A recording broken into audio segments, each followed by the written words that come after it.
नमस्कार दोस्तों, के एग्ज़ाम फाइट में आपका स्वागत है। कैसे हैं आप सभी? उम्मीद है आप सभी सही होंगे और आपकी यूपीपीसीएल टीजी2 डीआरडीओ सेल एनपीसीआईएल आदि परीक्षाओं की तैयारी अच्छी चल रही होगी। दोस्तों, इन सभी परीक्षाओं को ध्यान में रखते हुए हमने इलेक्ट्रिशियन थ्योरी से कुछ महत्वपूर्ण प्रश्नों की सीरीज स्टार्ट की है, जो कि दोस्तों ये प्रश्न यूथ कंपटीशन के बुक से लिए गए हैं। दोस्तों, ये प्रीवियस ईयर में पूछे गए प्रश्न होंगे। ये आपकी किसी भी एग्ज़ाम के लिए महत्वपूर्ण साबित हो सकते हैं। चलिए दोस्तों, आपका ज़्यादा टाइम न लेते हुए इन प्रश्नों की शुरुआत करते हैं। उससे पहले आपसे रिक्वेस्ट है, अगर आप चैनल पर नए हैं तो चैनल को सब्सक्राइब कर लीजिए और अपने दोस्तों में शेयर कर दीजिए। दोस्तों, आज का जो हमारा टॉपिक लिया गया है, जो कि दोस्तों मैग्नेट से ऑलरेडी हमने एक पार्ट को अपलोड कर दिया है। अगर आपने नहीं देखा है तो इस वीडियो को जाकर ज़रूर देखें। चलिए दोस्तों, जैसा कि आज का हमारा प्रश्न है, जो कि देख सकते हैं, एक कुंडली में जमा ऊर्जा दोगुनी करने के लिए कुंडली की धारा में कितने प्रतिशत वृद्धि की आवश्यकता होगी। दोस्तों, इसका जो हल करेंगे तो आपका जो उत्तर निकल आएगा ऑप्शन नंबर सी 41.4%, जो कि निकल कर आएगा। जैसे कि कुंडली में जमा ऊर्जा बराबर देख सकते हैं 1/2 LI²।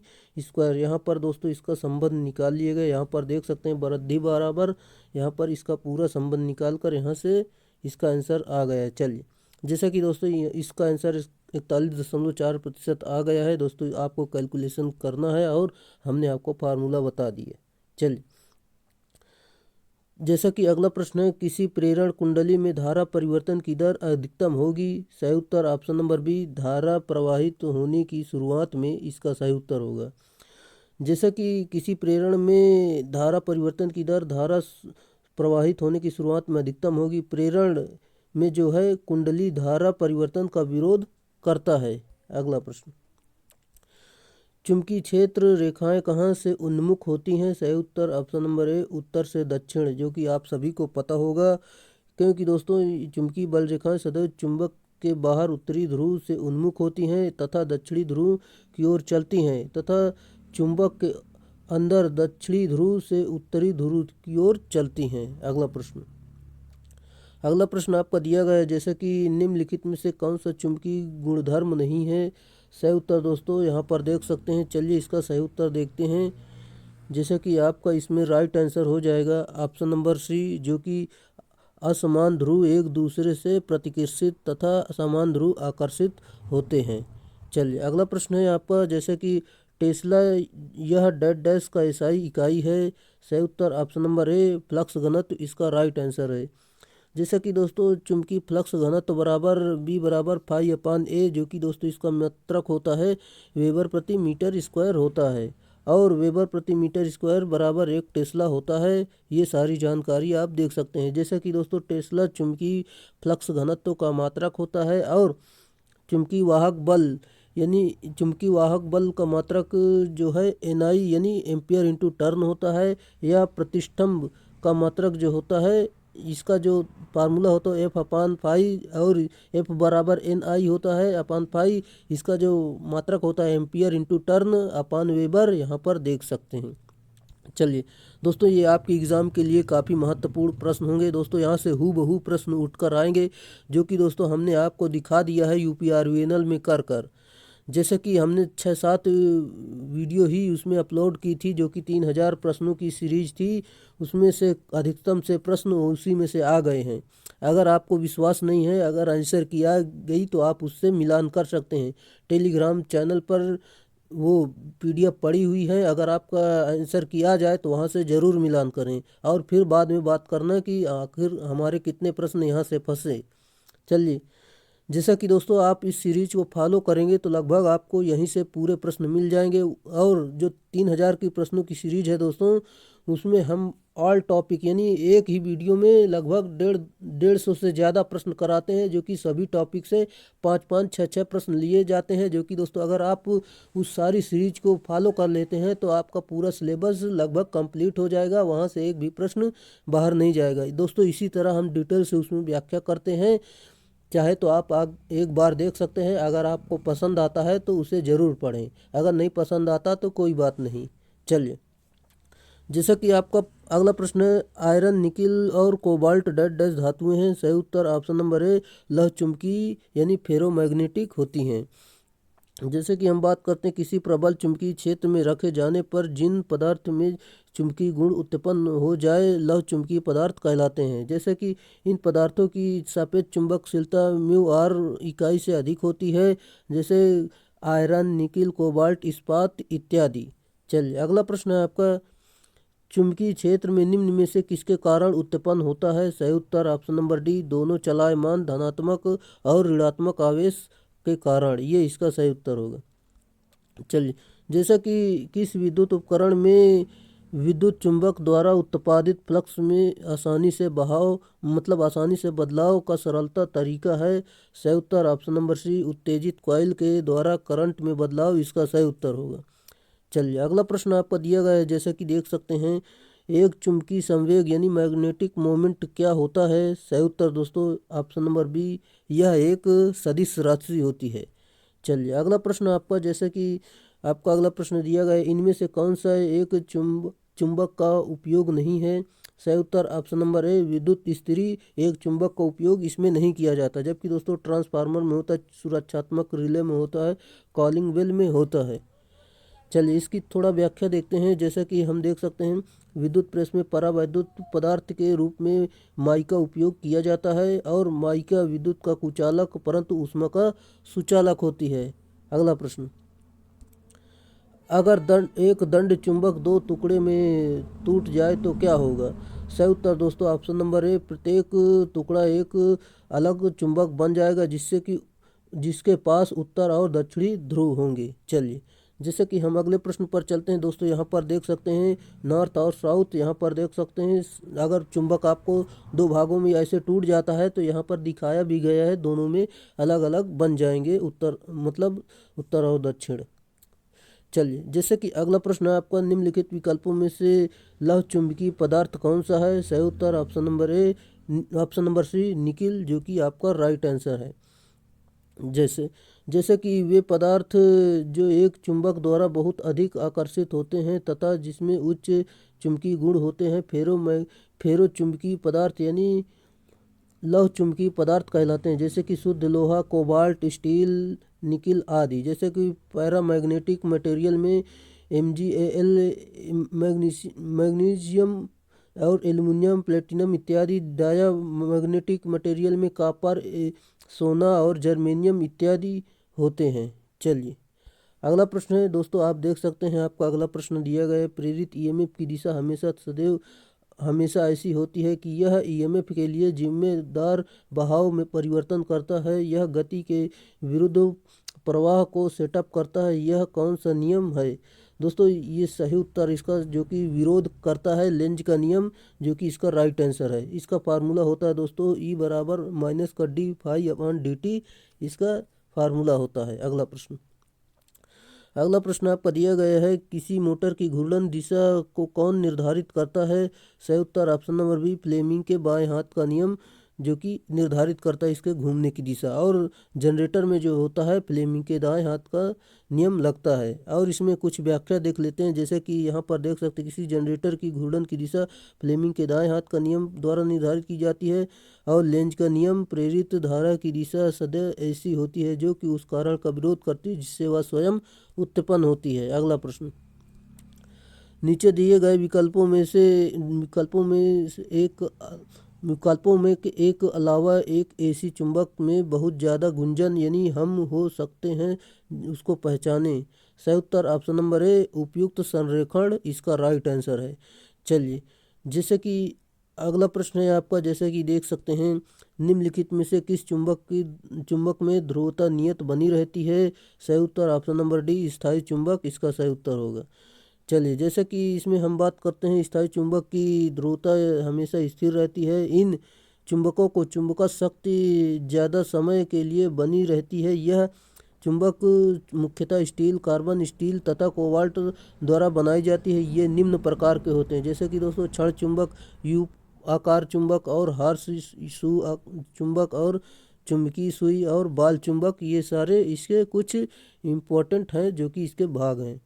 चलिए अगला प्रश्न है आपका, बाएं हाथ के अंगूठे, तर्जनी उंगली और मध्य उंगली को 3 दशाओं में विस्तारित किया जाता है, जो एक दूसरे से लंबवत होती है और कंडक्टर की फील्ड करंट की दिशा और गति की दिशा को दर्शाती है। यह डेड डैश से बताया गया है।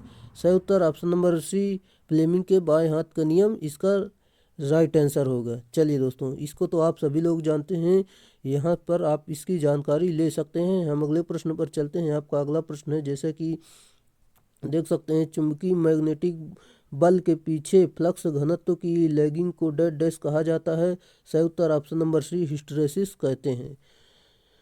चलिए, जैसे कि इसमें दिखाया गया है, जैसे कि चुंबकीय मैग्नेटिक बल के पीछे फ्लक्स घनत्व की लैगिंग हिस्टैरिसीस कहा जाता है। किसी लोहे के टुकड़े मैग्नेटाइजिंग फोर्स दिया जाए तो उसमें फ्लक्स घनत्व बनती है। मैग्नेटिक फोर्स को धीरे धीरे कम करके शून्य तक कर दिया जाता है, जो कि फ्लक्स घनत्व शून्य नहीं होता है, बल्कि उसमें कुछ धारा पीछे रह जाती है। इस गुण को हिस्टैरिसीस कहा जाता है। यहाँ पर दोस्तों इसको डायग्राम द्वारा आप से समझ सकते हैं। चलिए हम अगला प्रश्न पर चलते हैं।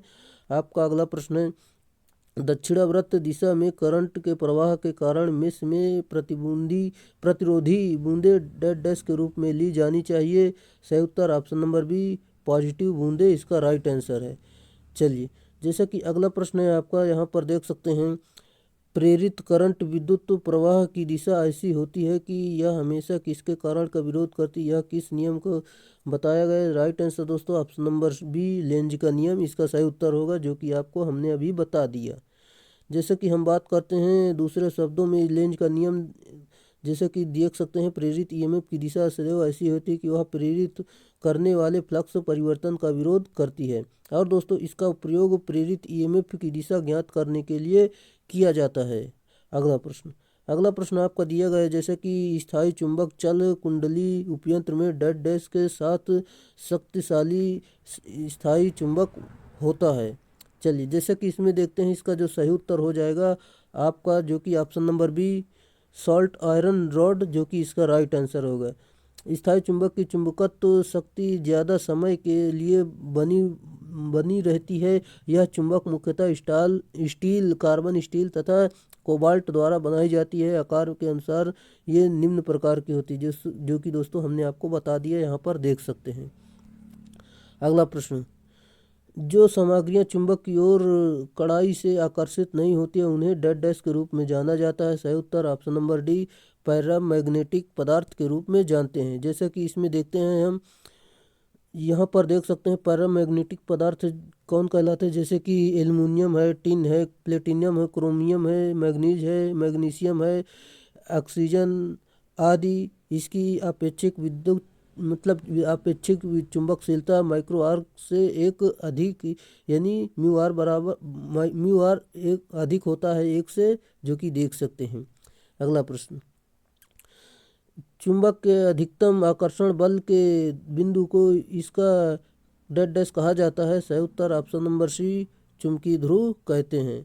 जैसा कि यहाँ पर दिया गया है, यहाँ पर देख सकते हैं, यह चुंबक, जैसे कि चुंबक की ध्रुव के बारे में जानकारी दी गई। यह चुंबक वह स्थान जहाँ से अधिकतम चुंबकीय बल रेखाएं निकलती हैं या एक दूसरे पर पहुँचती हैं, अर्थात चुंबक के सिरों पर चुंबकीय गुण अधिक होता है और चुंबकीय ध्रुव कहलाते हैं। किसी भी चुंबक के 2 ध्रुव होते हैं, जो उत्तरी व दक्षिणी ध्रुव कहलाते हैं।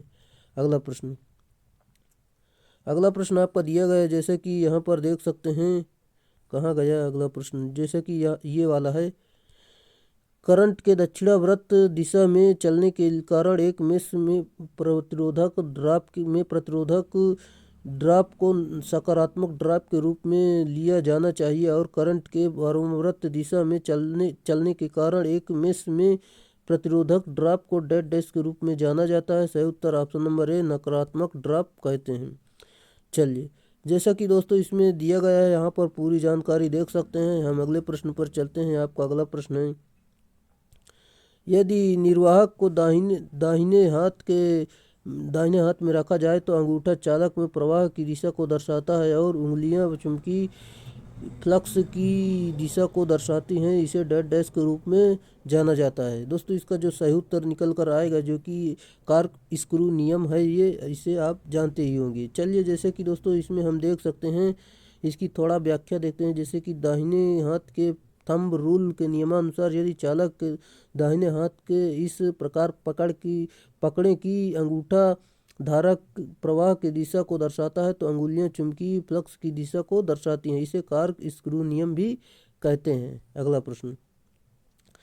अगला प्रश्न आपका दिया गया है, जैसे कि एक समान और स्थिर चुंबकीय क्षेत्र में कुंडल को स्थानांतरित करके कुंडलन में प्रेरित ईएमएफ को डेड डैश कहा जाता है। सही उत्तर ऑप्शन नंबर सी, गतिशील प्रेरित ईएमएफ इसे कहते हैं। चलिए, जैसे कि दोस्तों इसमें प्रथम नियम जो है, यदि किसी चालक में से गुजरने वाले चुंबकीय फ्लक्स की मात्रा में परिवर्तन होता है, तो उस चालक में विद्युत वाहक बल उत्पन्न होता है।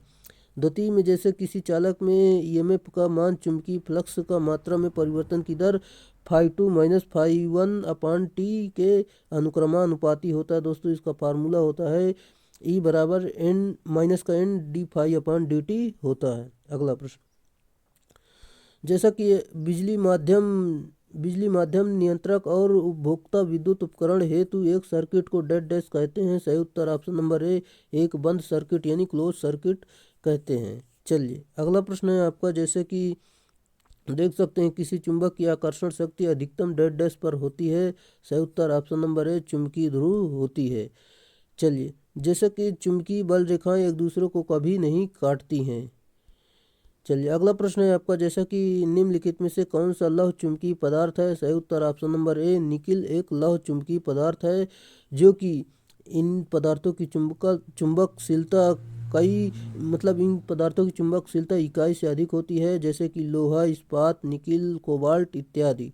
चलिए, अगले प्रश्न पर चलते हैं। आपका अगला प्रश्न जैसा कि दिया गया है, यहाँ पर देख सकते हैं, भंवर धारा एडी करंट का दूसरा नाम क्या है। सही उत्तर ऑप्शन नंबर ए, फॉकल्ट करंट इसे कहते हैं। चलिए, जैसा कि अगला प्रश्न है, धारावाही चालक में बल की दिशा डेड डैश उपयोग करके निर्धारित की जा सकती है। सही उत्तर ऑप्शन नंबर ए, फ्लेमिंग के बाएं हाथ के नियम का उपयोग करके। चलिए, जैसा कि इसमें दिया गया है, किसी धारावाही चालक की गति फोर्स की दिशा ज्ञात करने के लिए फ्लेमिंग के बाएं हाथ का नियम का प्रयोग किया जाता है। जब इंड्यूस्ड ईएमएफ या इंड्यूस्ड करंट का पता करना होता है, तो फ्लेमिंग के राइट हैंड रूल का उपयोग किया जाता है। अगला प्रश्न, शैथिल्य हानि यानी हिस्टैरिसीस लॉस किस सूत्र द्वारा ज्ञात की जाती हैं। सही उत्तर दोस्तों ऑप्शन नंबर डी, WH बराबर NB मैक्सिमम उसकी घात में 1.6 FVW, ये इसका फार्मूला है। जैसा कि दोस्तों इसका फार्मूला दिया गया है और यहाँ पर इसके पूरे मान दिए गए हैं, आप इन्हें देख लेना। अगला प्रश्न, फ्लेमिंग के दाएं हाथ के नियम के अनुसार अंगूठा प्रदर्शित करता है। राइट आंसर दोस्तों सभी को पता होगा, चालक की गति की दिशा को प्रदर्शित करता है। चलिए, अगला प्रश्न आपका दिया गया है, जैसे कि निम्नलिखित दो हानियों में से किसी एक के साथ कोर हानि कहा जाता है। सही उत्तर ऑप्शन नंबर सी, भंवर धारा हानि और हिस्टैरिसीस हानि कहते हैं। चलिए दोस्तों, जैसे कि भंवर धारा हानि का फार्मूला जान लीजिए और हिस्टैरिसीस हानि का भी फार्मूला आप जान लीजिए। अगला प्रश्न आपका दिया गया, जैसे कि हिस्टैरिसीस हानि को उस कोर के लिए पदार्थ का चयन करके कम किया जा सकता है जिससे डेड डैश। सही उत्तर ऑप्शन नंबर ए, निम्न हिस्टैरिसीस गुणांक इसका राइट आंसर होगा।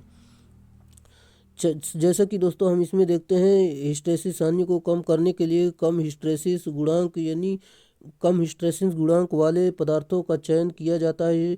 सिलिकॉन स्टील हिस्टैरिसीस गुणांक 0.01 होता है, जो सबसे कम होता है। इसे निम्न सूत्र द्वारा ज्ञात किया जाता है।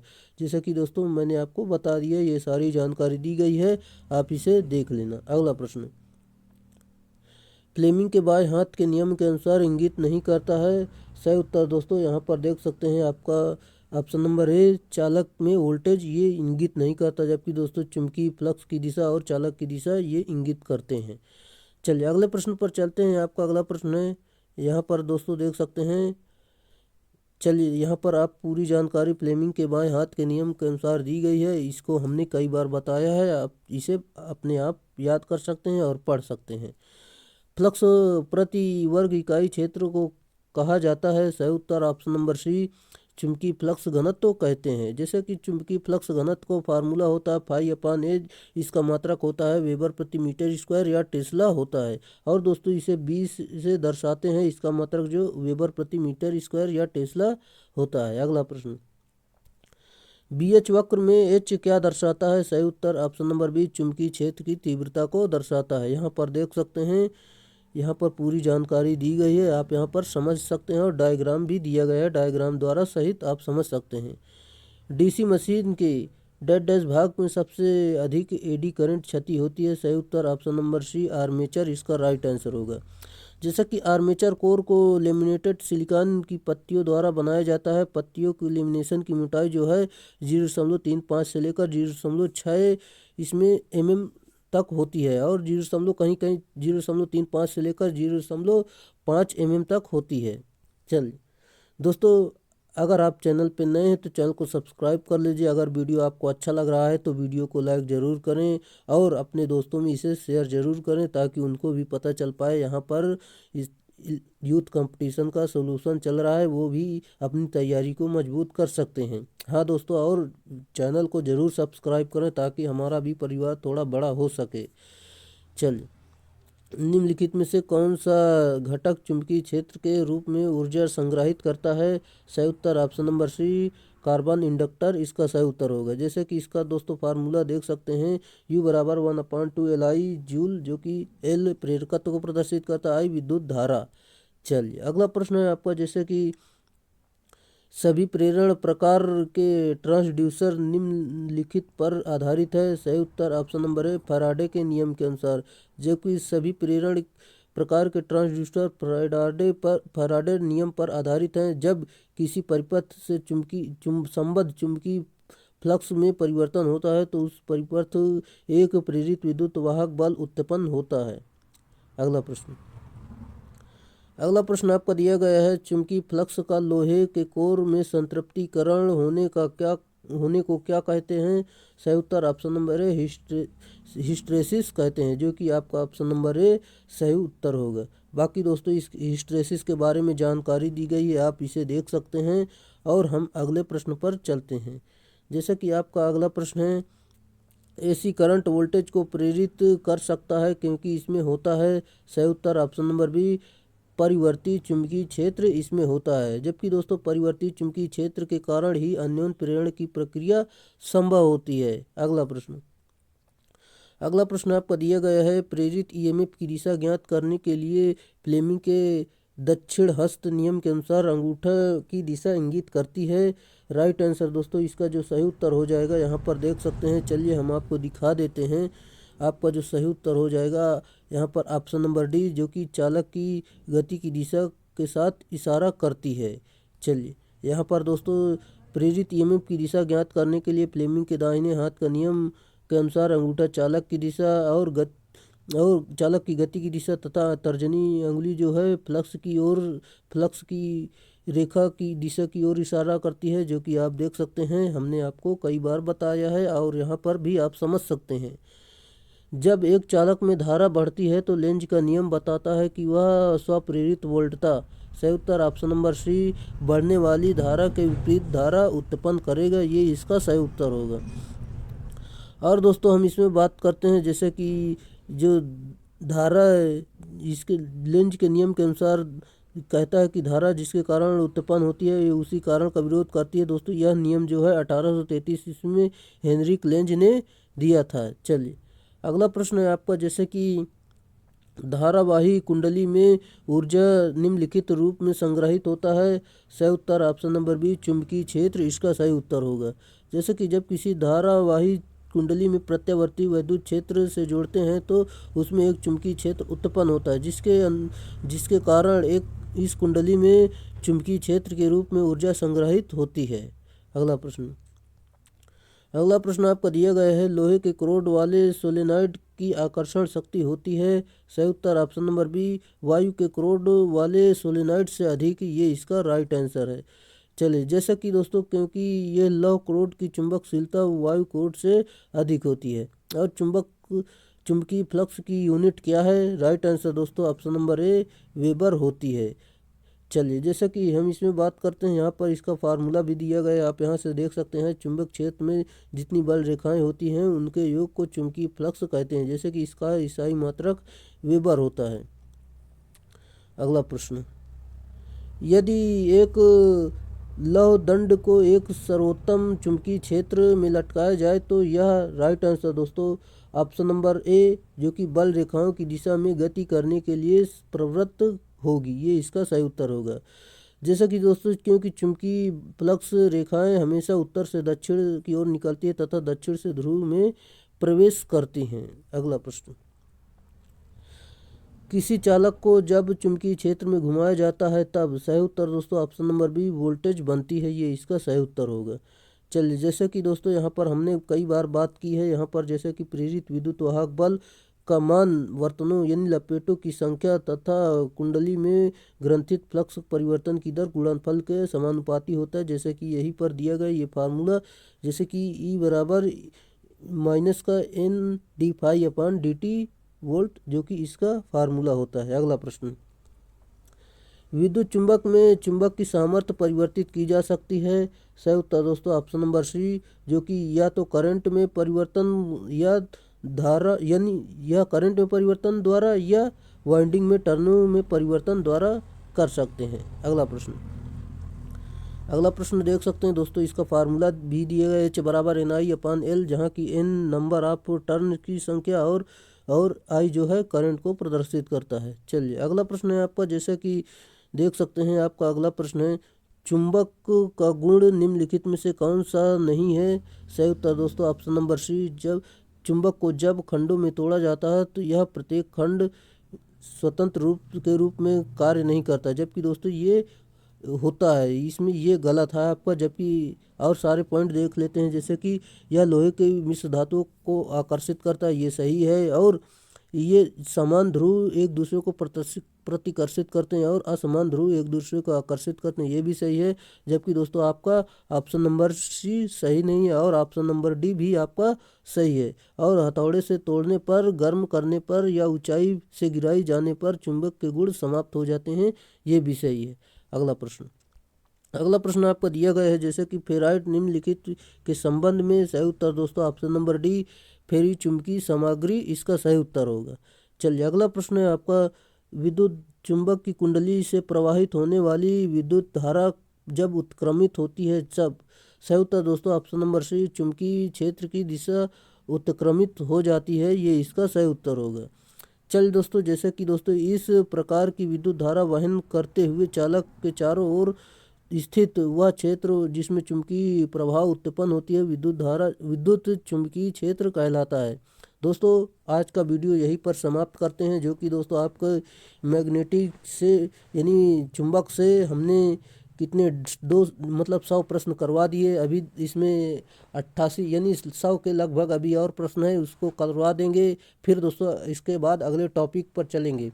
हमारी कोशिश यही है कि दोस्तों आपकी मान लो इसमें पूरा टॉपिक क्लियर करा दें, ताकि आपके एग्ज़ामों के लिए काफ़ी महत्वपूर्ण ये प्रश्न होंगे।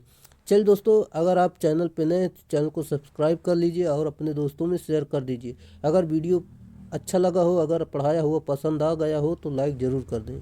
चलिए आज के लिए इतना ही रहेगा, फिर मिलेंगे नेक्स्ट वीडियो में, तब तक के लिए बाय।